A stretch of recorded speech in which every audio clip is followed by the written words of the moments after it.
Hello everyone and welcome back to the video. As you guys all know, Hidden Cup 5 is right around the corner with the qualifiers taking place right now as we speak. And as much as I'm excited for the tournament, and I do believe Hidden Cup 5 will be a massive tournament for the AoE2 community, and I hope it's going to be bigger than the last edition Hidden Cup 4, I do think there's a few problems with the settings themselves. Now, obviously, I trust T90 to put on a crazy show for all of us viewers, but the area I am an expert in, which is like the settings in the tournament, I'm seeing a few, let's call them red flags with the settings. And I'm making this video in an attempt to spark up some discussion around this, see if it's maybe just me or if you guys might feel the same, and kind of raise some interesting points, and of course give some feedback, because I never bring up negativity for the sake of it. We always accompany that with feedback to hopefully lead to some positive changes. That is indeed the goal. And just for clarification, I did give some feedback to T90 in a voice call we did a while back, and I feel like this is just a follow-up after I've practiced, and I could go directly to T90 with feedback and stuff, but it's a little bit strange when I'm just one person and I'm playing in the main event, because I feel like there's some conflict of interest. If I just give all my opinions and then he makes changes based on my opinions, it feels a little weird. Like, I can easily give feedback that's beneficial to me. So I think making a video to spark discussion makes a lot more sense and is more fair. I don't want to abuse the fact that I'm in a tournament to give feedback that could benefit me in any way. So I'm going to give some general feedback and kind of guide you through what I think is kind of problematic with the Hidden Cup 5 settings as we speak. So let's start with the maps. The maps for the qualifiers are actually only 7. So I'll put them up on the screen so you guys can see them here. And there is a high chance that we're going to get more maps for the main event. I think T90 has confirmed this already. And, maps I expect to see, again, I don't really have any inside details here, but I expect to see Bay and Cup. Those are Hidden Cup Classics, make a return. And I expect to see 1 or 2 new maps. So there is good news in the map department for the main event. However, the qualifiers, it's a little underwhelming. So to start things off, Arabia is completely fine. It's classic. Same with Cross. Those 2 maps are pretty standard. Nothing too crazy about them, but nothing too exciting either. Pretty standard generic maps. Then we have Gold Rush, Islands, and I would add to that Slopes. These 3 maps are a little bit lackluster, and I'll go through each of them individually. So Gold Rush, the distance between players is extremely far away. Not to mention, it's already been kind of an overplayed map in several tournaments, and the generation we're playing at doesn't really give a lot of room for like variety. Most of the strategies we're going to see here is like fast castle or just feudal to wall up. We're not going to see any crazy tower rushes. We're not going to see any, hyper aggression in feudal age, because the distance is so massive. And of course, there's a lot of wolves in the center. At most, we're going to see players run a spearman or a militia to take some wolves and send them to the enemy. But aside from that, it's going to be wall and develop till castle age, and then the action can start from there. This is normally a fine recipe for a map, but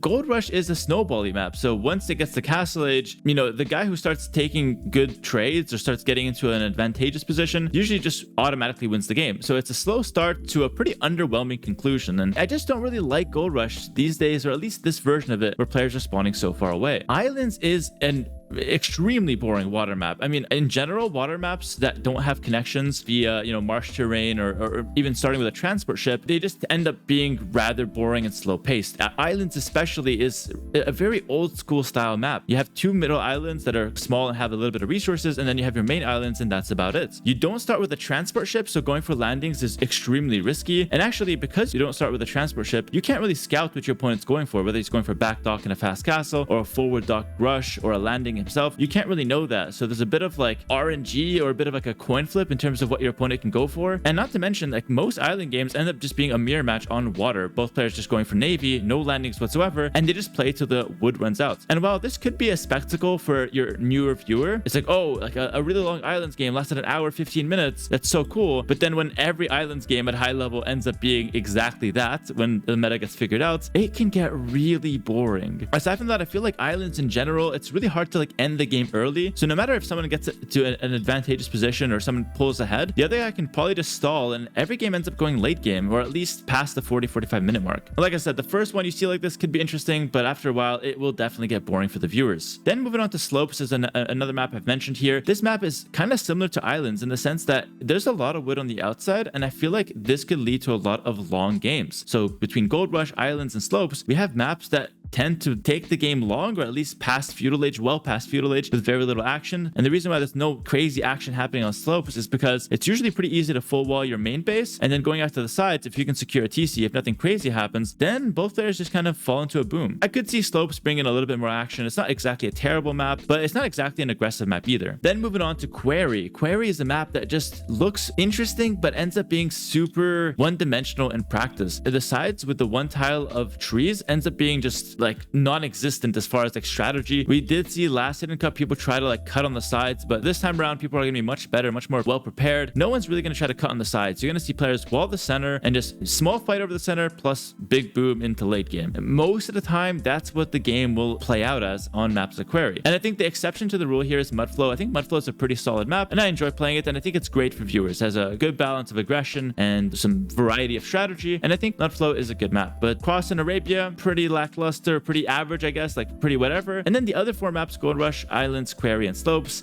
feel very underwhelming. What I would like to see is small changes that would make these maps much more exciting. Gold Rush, you can keep the map, just make the players spawn closer together, at least in some generations, to incite early feudal pressure. On Islands, I recommend giving players a transport ship so you can at least scout what your opponent's doing, and landings become a lot more viable. If you don't want to give people a transport ship, at least create crossings between the 2 main islands to the 2 middle islands to the enemy islands as well. Connect all the islands with crossings to allow for more land play and allow for a little bit more back and forth. It would make the map much more exciting. For Quarry, I suggest doing something different on the sides instead of those one tile trees that just, it's not going to be good at all. Maybe make a bush with just 10 wood instead of a line of tree, so that chopping it in Feudal Age is a lot more viable of a strategy. That would make the map infinitely more diverse and exciting. And then for Slopes, I think it's an okay map, so we can probably keep it as is. And same for Mudflow, it's a good map, we'll keep it as is. And Slopes won't be as bad if the other maps get a little bit more exciting. Slopes is a bit more of like a boomy map, and that's okay if the other maps are a little bit more aggressive. All right, so those are my suggestions for the maps. Obviously, you can leave Arabia and Cross untouched since they're standard and classic maps. And I think with these changes implemented, or at least some of them combined with the main event map pools, I think the main event can have a really good map pool if these changes are implemented. If it stays this way, I expect to see a lot of long games and a lot of pretty boring games, which maybe that's T90's goal, because longer games means more viewership, which means a higher chance to break records, more money on the live stream, more ad revenue, that kind of stuff. So maybe long games is a goal of his to break records. That's a valid point, but I do see some concern of like too many long games might be boring. I think the long games are exciting because they're usually just like a one-of in tournaments.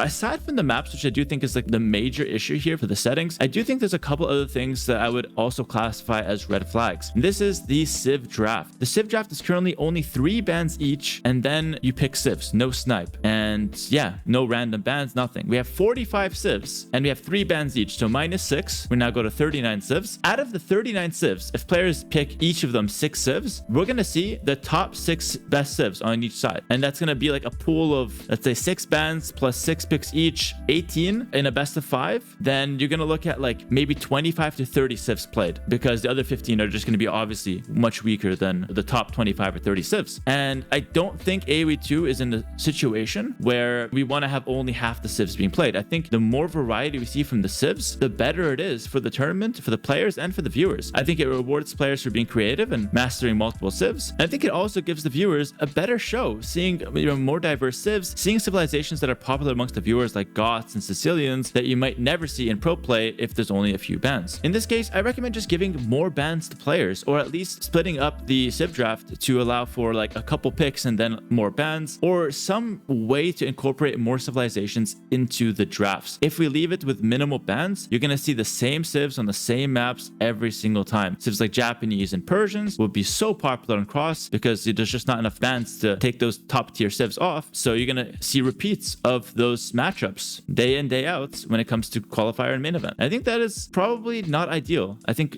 AoE 2, the beauty of it right now is it has so many versatile and strong Civs, and it's nice to have that kind of variety shine in tournaments as well. And the only way to do that is to provide more bans, or at least a more diverse Civ draft. I think the changes I'm suggesting are kind of minor, but they make a big impact if we do consider those changes. Like I said, without any changes, we're not going to have a bad event. And T90, like I said, I'm sure he's going to put on a great show, and most viewers, especially the newer ones, will have a great time with the games. But for the more veteran viewers, those who are keeping up with tournaments, you'd probably want to see a bit more variety from a map pool, and especially a tournament like Hidden Cup where there's so much excitement around the player names and who's who, the guessing games. If you add to that good games, you're looking at potentially the best tournament ever for Age of Empires 2. And of course, there's a lot of competition at best tournament ever because, classics like NEC, Red Bull, KOTD are all there. So to make Hidden Cup shine like those other top tier tournaments, I think you need to combine the guessing games with really good games, and that would make for an absolute spectacle for the viewers. There are a couple more red flags when it comes to Hidden Cup main events, but those are red flags that we can't change and we just have to accept as players. For example, the random seeding and the single elimination is just part of the charm of Hidden Cup. It can't be hidden if the brackets are rigged, and it can't be hidden if you know where players are on the bracket as far as the players go. And so the only way to ensure that it's truly hidden and it's truly random is to create a random seeding. So me, Viper, Leary, Yo can face round 1, and we just have to deal with that. There's nothing we can do to go around that. Obviously, that's not great for players. If you can get a top tier player on round 1 and you don't know who it is, it could be really problematic. But those are like I said, the red flags that we just accepted as players, and it's worth taking those on for the show that it gives the viewers. And I'm sure the joy the viewers get from the guessing game and all those interesting Hidden Cup dynamics is way better. It outweighs the small pain that the players go through with that random seeding and single elimination format. That's going to be it for my feedback or my settings overview for Hidden Cup. Like I said, I think the tournament's still going to be absolutely great. And even if there's no changes, we'd still enjoy it as players. But I think the games would be a lot better if we give a bit more care to the settings. And because it's 3-vil start as well, I feel like the games are already going to be a bit slower paced. And I think 3-vil's T90 is going for that because he doesn't want to explain 9-vil to a lot of the new viewers. And 3-vil's classic. So it makes sense to go for the 3-vil instead of the 9-vil, the more modern tournament play. But I think because it's 3-vil, the games tend to be a little bit slower paced. So getting maps that incite aggression and are a bit more dynamic will just make for better content for everyone involved. Let me know what you guys think about this. If you guys have watched any of the qualifiers and if you guys agree with some of the suggestions I've given. And if you guys have other suggestions, do let me know. Again, I'm pretty balanced with my takes. I'm not saying like change all the maps, use these ones instead. It's just keep the maps that you want to go for. Of course, I like that the tournament host gets to decide what goes in, something he's passionate about. But I think just tweaking some of these maps can go a long way. I hope T90 can take some of these suggestions and implement them before the main event, and I hope you guys can enjoy the main events just as much as I'll hopefully enjoy playing it. Thanks so much for watching, and I'll see you guys in the next video. Like, comment, subscribe, and take care.